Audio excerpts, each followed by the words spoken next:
ఇప్పటి వరకు మన తెలుగు గడ్డ నుంచి హజారుద్దీన్, వివిఎస్ లక్ష్మణ్, అంబటి రాయుడు, హనుమ విహారీ లాంటి ఎంతో మంది ప్లేయర్స్ వచ్చారు. కానీ ఏ ఒక్కరికి కూడా T20s లో సెంచరీ అనేది ఎప్పుడే కానీ నమోదు చేయలేదు. రీసెంట్ గా వెలుగులోకి వచ్చిన మన తెలుగు తేజం తిలక్ వర్మ ఏకంగా 2 సెంచరీలు బ్యాక్ టు బ్యాక్ స్కోర్ చేశాడు. అది కూడా ఓవర్సీస్ లో సౌత్ ఆఫ్రికాలో స్కోర్ చేశాడు. సౌత్ ఆఫ్రికాలో ఒక మ్యాచ్ 30-40 రన్లు కొట్టాలంటే చాలా కష్టం. అటువంటిది మన తెలుగుడు Tilak Varma back to back 22 సెంచరీలు కొట్టాడంటే నాట్ అన్ ఈజీ జాబ్. అది కూడా కేవలం 22 ఏళ్ల వయసులో. అలానే South Africans 2024 T20 world cup లో రన్నర్స్ కూడా వీళ్ళ మీద కొట్టాడంటే నాట్ అన్ ఈజీ జాబ్. వాళ్ళ బౌలింగ్ లైనప్ కూడా టాప్ నాచ్ లో ఉంది. వాళ్ళ గ్రౌండ్స్ కూడా not an easy to play that kind of shots. అసలు తిలక్ వర్మ ఈ స్టేజ్ కి రావడానికి ఎన్ని కష్టాలు పడ్డాడో తెలియాలంటే ఈ వీడియో మొత్తాన్ని చూడండి. ఇక లేట్ చేయకుండా get into the video. Tilak Varma పూర్తి పేరు వచ్చేసి నంబూరు ఠాకూర్ తిలక్ వర్మ. అలానే వాళ్ళ మదర్ పేరు వచ్చేసి నంబూరి గాయత్రి దేవి. అలానే వాళ్ళ ఫాదర్ పేరు వచ్చేసి నంబూరి నాగార్జున. ఇక తిలక్ వచ్చేసి 2000 సంవత్సరంలో నవంబర్ 8వ తేదీన హైదరాబాద్ లోని కుకట్పల్లి అనే ప్రాంతంలో జన్మించాడు. ఇక తిలక్ ఒక అన్న కూడా ఉండేవాడు.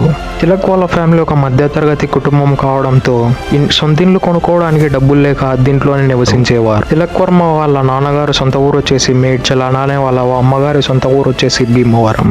వీళ్ళిద్దరికి స్పోర్ట్స్ అంటే చాలా ఇష్టం కావడంతో తిలక్ వర్మని చాలా ఎంకరేజ్ చేసేవారు క్రికెట్ ఆర్ ఎనీ స్పోర్ట్స్ లో.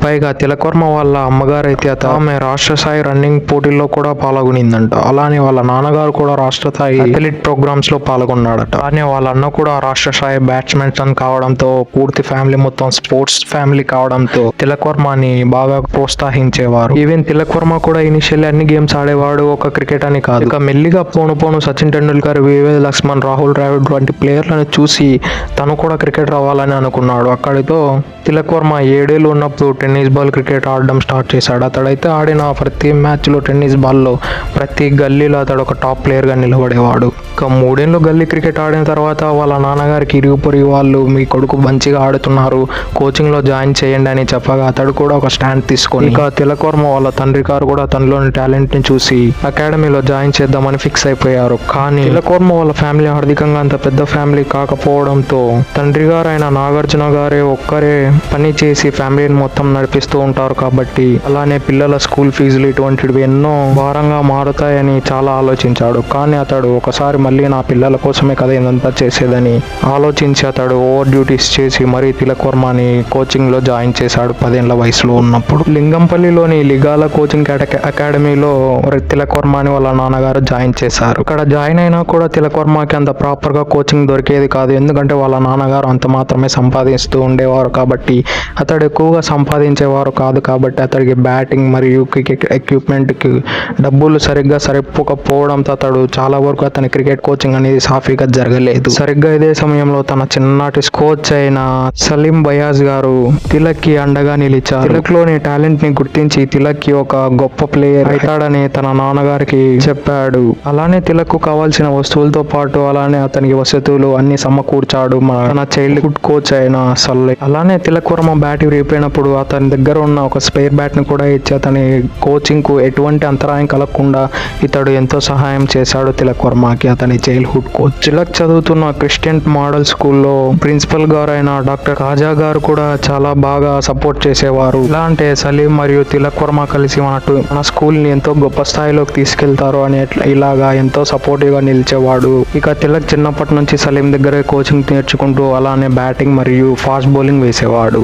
తన ఫాస్ట్ బౌలింగ్ అంత నీట్ గా ఉండకపోవడంతో తన కోచ్ చైల్డ్హుడ్ కోచ్ అయిన సలీం గారు మీరు స్పిన్ వేస్తే అది వర్కౌట్ అవుతుందని చెప్పాడు తిలక్ వర్మ. అప్పటి నుంచి Tilak Varma left arm batting మరియు రైట్ ఆర్మ్ ఆఫ్ స్పిన్ వేసి చేస్తూ ఉన్నాడు. తిలక్ వర్మ టాలెంట్ గుర్తించిన సెలెక్టర్స్ అండర్-14 ప్రాబబుల్స్ లోకి జాయిన్ చేశారు. కానీ తిలక్ వర్మకు ఆ ఏడాది మొత్తం మెయిన్ స్క్వాడ్ లో ఛాన్స్ వచ్చేది అసలే కాదు. కానీ మరుసటి ఏడాది మాత్రం ఏకంగా అండర్-14 టీమ్ కు కెప్టెన్ గా ఎన్నికయ్యాడు.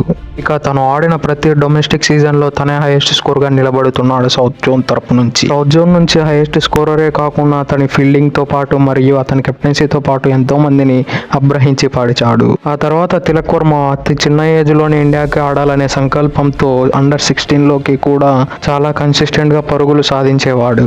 అలా గ్రీస్ లో గంటల తరబడి నిలిచిపోయి టీం ని గెలిపించాలనే ఒక సంకల్పంతో టీం ని గెలిపించి ఆడేవాడు. అలా 2018 డిసెంబర్ 18లో కేవలం 17 ఏళ్ల వయసులోనే తిలక్ వర్మ రంజీలోకి డెబ్యూ చేసేశాడు. అలానే 2019లో లిస్టెడ్ డెబ్యూ, సయ్యద్ ముస్తక్ అలీ ట్రోఫీలలో కూడా డెబ్యూ చేసేశాడు. ఇనీషియల్లీ తనను ఎవరు గుర్తించేవారు, కానీ అప్పుడే సరిగ్గా ఆ టైంలోనే రాహుల్ ద్రావిడ్ కంటపడ్డాడు మన తిలక్ వర్మ. అక్కడి నుంచి మన రాహుల్ ద్రావిడ్ అయితే తిలక్ వర్మ లైఫే చేంజ్ చేసి పడేశాడు. అతని టాలెంట్ ని గుర్తించిన రాహుల్ ద్రావిడ్ గారు వెంటనే మన ఇండియన్ అండర్-19 స్క్వాడ్ లోకి జాయిన్ చేసేశారు. ఇక ఇండియన్ అండర్-19 స్క్వాడ్ లో జాయిన్ అయిన తర్వాత తనను తానే చాలా ఇంప్రూవ్ చేసుకోవడం మొదలు పెట్టాడు.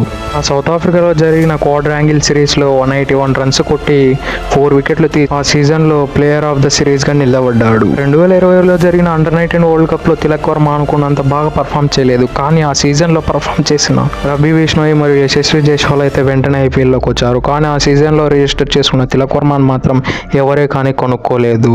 తన సత్తా ఏందో చూపెట్టాలని 2021లో విజయ్ హజార్ ట్రోఫీలో డెబ్యూ చేసిన మన తిలక్ వర్మ అయితే కేవలం ఆడిన 5 మ్యాచ్లలోనే 97 యావరేజ్తో 391 రన్లు కొట్టాడు. అలానే సయ్యద్ ముస్తక్ అలీ ట్రోఫీలో కూడా 7 మ్యాచ్లు ఆడి 217 రన్లు కొట్టి ఇక అన్ని ఐపీఎల్ ఫ్రాంచైజెస్ కంటపడ్డాడు. అప్పుడే సరిగ్గా ఆ టైంలోనే మన ఐపీఎల్లో సిఎస్కే మరియు ముంబై ఇండియన్స్ లాంటి దిగ్గజ టీంలు యంగ్స్టర్ కోసం వెతుకుతున్న సమయంలో సరిగ్గా ఈ ప్లేయర్ హైలైట్ కావడము అన్ని కలిసి వచ్చాయి మన తిలక్ వర్మకి. 2021 ఆక్షన్లోకి వచ్చిన మన తిలక్ వర్మ 20 లక్షల బేస్ ప్రైజ్లో వచ్చిన మన తిలక్ వర్మ ఏకంగా 1.7 CRకి అమ్ముడుపోయాడు ముంబై ఇండియన్స్కి. ముంబై ఇండియన్స్ లాంటి పెద్ద టీంకి అమ్ముడుపోవడంతో అతడు టాక్ ఆఫ్ ద టౌన్గా నిలబడ్డాడు ఆ వారం మొత్తం మరియు సీజన్ మొదలయ్యేంత వరకు. అలానే అతడు కూడా నిరూపించుకున్నాడు కూడా ముంబై ఇండియన్స్ తరఫున అతడు ఎంత కేపబుల్ ప్లేయర్. 2022 సంవత్సరంలో ఢిల్లీ పైన డెబ్యూ చేసిన మన తిలక్ వర్మ కేవలం 15 బాల్లలోనే 22 రన్లు కొట్టి అతడు మొదటి మ్యాచ్లోనే అద్భుతంగా ప్రారంభించాడు. ఆ తర్వాత ఆడిన సెకండ్ మ్యాచ్ రాజస్థాన్ పైన అయితే ఆల్మోస్ట్ అతడు ఒక అద్భుతమైన ఇన్నింగ్స్ ఆడేశాడు. మ్యాచ్ని ఏకంగా ఒంటి చేత్తో గెలిపించి అంత బాగా ఆడేశాడు. అప్పటి వరల్డ్ క్లాస్ బౌలర్స్ అయిన జెఫ్రా ఆర్చర్, బెన్ స్టోక్స్ ఇటువంటి దిగ్గజ ప్లేయర్లని ఒంటి చేత్తో చితకబాది మరీ 33 బాల్లలో 61 రన్ల స్కోర్ని నెలకొల్పగలిగాడు అప్పట్లో ఐపీఎల్ మ్యాచ్లో. ఇక ఈ ఐపీఎల్ పర్ఫార్మెన్స్ చూసిన తర్వాత 2023లో ఇండియా నుంచి కాల్ వచ్చింది తిలక్ వర్మకి. ఆ తర్వాత 2023 ఆగస్టు 3వ తేదీన వెస్టిండీకి అగైనెస్ట్గా T20 డెబ్యూ చేశాడు. తర్వాత T20స్లో కూడా చాలా నిలకడగా రాణిస్తున్న సమయంలో 2023 సెప్టెంబర్ 15న ఏషియా కప్లో కూడా బంగ్లాదేశ్ అగైనెస్ట్గా ఓడే డెబ్యూ కూడా చేశాడు. కానీ అన్ఫార్చునేట్లీ ఆ మ్యాచ్లో పెద్దగా స్కోర్ అయితే చేయలేకపోయాడు. దానితో ఇప్పటివరకు అతడికి ఓడే మ్యాచెస్లో ఛాన్సెస్ అనేవి ఇక రాలేదు. ప్రస్తుతం తిలక్ వర్మని చూసినట్లయితే T20స్లో బ్యాక్ టు బ్యాక్ సెంచరీస్, అది కూడా సౌత్ ఆఫ్రికా లాంటి దిగ్గజ టీం పైన. అలానే రీసెంట్గా తిలక్ వర్మని 8 కోట్లు ఇచ్చి ముంబై ఇండియన్స్ వాళ్ళు రిటైన్ చేసుకున్నారు. That's it for today. ఇలాంటి మరెన్నో వీడియో కోసం మా ఛానల్ సబ్స్క్రైబ్ చేసి డైలీ ఫాలో అవ్వండి. నెక్స్ట్ ఏ వీడియో ఛానల్ కింద కమెంట్లో తెలియజేయండి. Have a nice day.